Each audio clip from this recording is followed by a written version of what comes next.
In this episode, we share several updates relevant to your student loans and let you know how the government shutdown could impact you. Let's get started. Are your student loan payments or loan balances a major obstacle in your financial life? Then tune in and let's escape student loan debt. Hello and welcome to this week's episode. I have told you in recent months that there are going to be a few episodes in the coming and near future where there's not like a big overarching theme for the episode, but they're smaller, disparate stories that do have either a large or a small impact on your federal student loans. And there are also things that we're picking up through the course of our reviews, whether you're someone who's applying to have your student loans reviewed live on the podcast, or you're interested in doing a private session where we'll have a question that comes up similar to our last episode that we think is relevant for the entire audience and we choose to share. Well, this is definitely one of those update episodes where there's some smaller stories that I do think are relevant, and I wanted to go through them one by one and talk about whether it's a large or a small impact, and if you are impacted, what you could do next. So we're going to share some articles that are relevant to your journey. We'll put the links to all of these articles in the show notes, and let's see what we see. The first update we're going to cover, if you're looking on screen, is an article from Forbes that says, and I quote, "Student loan forgiveness class action lawsuit halted by Trump administration," end quote. What this is referring to is we've talked about the fact that there is a current lawsuit where the Department of Education is being sued because of their refusal to offer forgiveness through the income-based repayment program, which we'll have another update on shortly. As a result of that pause, there are people out there who have already received the 20 or 25 years worth of credit needed to have their loans wiped away.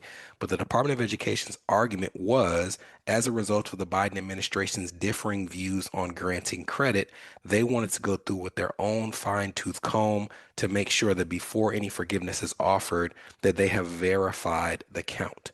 Well, as you can imagine, if you're going to be sued, you have to have attorneys who are in the office and able to respond or come to the courthouse to respond to those lawsuits. And because of the government shutdown, the Justice Department is making the argument that their lawyers are not currently working as a result of the government shutdown because they're not being funded and they need to have a halting of the proceedings. So you're going to see a delay in this case for the foreseeable future unless the government shutdown is resolved. I would imagine that even when they come back, they'll say, "Oh, no, Judge, we need some time to ramp up." But as of right now, I wouldn't expect to see much action on that lawsuit. However, there is a silver lining in that cloud because the point of the lawsuit was the fact that people eligible for forgiveness are being denied that forgiveness. But a week or two back, people who were eligible for forgiveness started getting their letters from the Department of Education saying that their loans had been discharged. There were several articles about this. We'll put an example in the show notes where hundreds, if not thousands, of borrowers who had been waiting for months and months for an update finally got their golden letter saying that their loans would be wiped away. So that's a bit of a silver lining. Some of those people may have already been able to log onto their loan servicer and see those debts formally wiped away. The downside to what we're seeing with this government shutdown is that it's not just the Department of Education saying that the loans can be wiped away. They have to then alert your loan servicer that the loan needs to be discharged as well. So I would expect that we're going to see some borrowers who are seeing a letter come in the mail, get their hopes up, and then still log onto their loan servicer and see that debt listed there. And it could be a result of there not being communication between the Department of Education and the loan servicer. But we at least have seen some proof that the department is backing off of that statement that they were refusing to offer loan forgiveness. It does seem that they're making some progress, however slow, but that progress might be delayed even further as a result of the shutdown.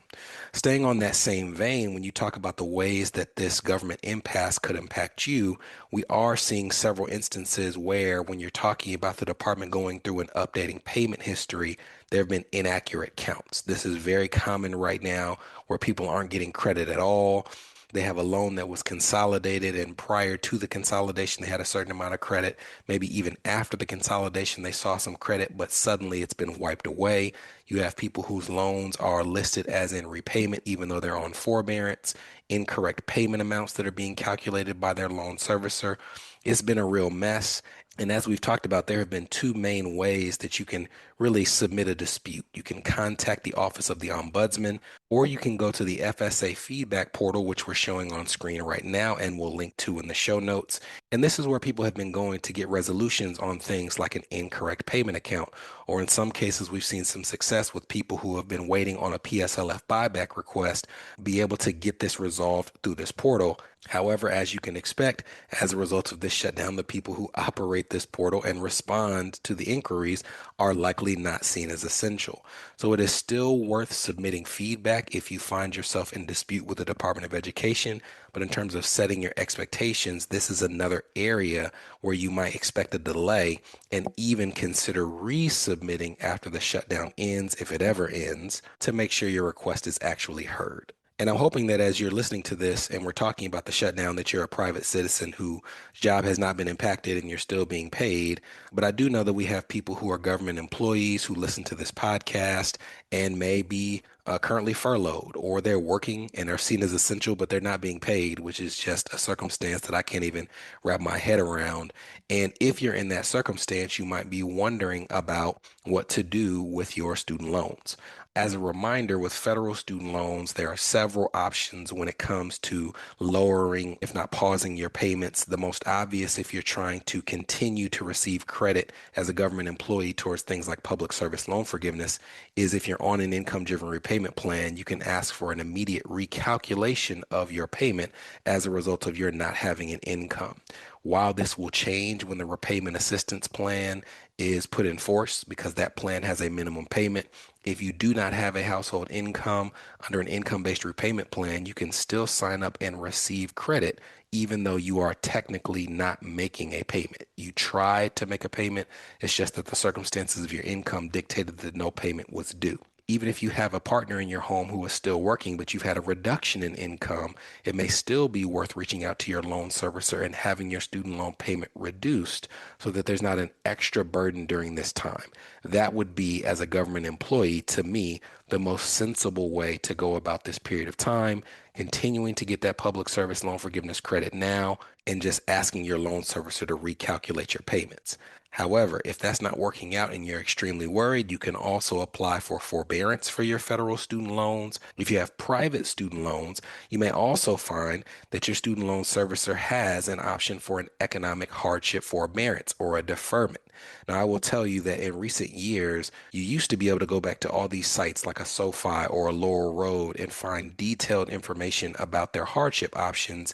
And the typical thing that you would see is you could get it for up to 3 months at a time and up to 12 to 18 months for the entirety of the loan repayment period. And it was based on extreme economic hardship. So you had to be without a job. You had to be in a situation where there was a disability or a medical emergency. In recent years, most websites have scrubbed that like explicit information, but they have not eliminated the hardship program. If you're looking online, you're looking at a page from SoFi, and it says information about what to do if you have an in-school deferment with a SoFi private student loan. But it says, and I quote, "For a hardship forbearance due to involuntary unemployment, you may apply through SoFi.com," end quote. And I've gone through and leading up to this episode, several other sites where they don't give just like explicit information as to how long a hardship forbearance would last, but they do allude to the fact that there is an option if you have been involuntarily unemployed to have your payments reduced or paused completely for a limited period of time. I also would remind you before we get to our last topic of the day of some of the upcoming deadlines that we've discussed on this podcast. We've discussed the mid 2026 urgent deadline for Parent Plus borrowers to make sure that they have consolidated their student loans in a particular framework to make sure that they're eligible for income-driven repayment plans after mid 2026. As a reminder, that process is you take your Parent Plus loan, you consolidate that loan, you sign up for the income contingent repayment plan, you make a month's payment on the income contingent repayment plan, and then you would be eligible after mid 2026 to both pay towards your loans using an income driven repayment plan and also have the option of having those student loans forgiven through an income driven repayment plan or public service loan forgiveness. We also have covered people who are on save forbearance, who are interested in getting back in the payment game and getting credit, and giving them the option of applying to get on income-based repayment, either old or new, depending on the date of your loans. This is also true for people who are on pay as you earn, where we've talked about the pros and cons of keeping your loans put or going ahead and moving over towards income-based repayment, as that would be one of the two plans that would remain after everything has been consolidated.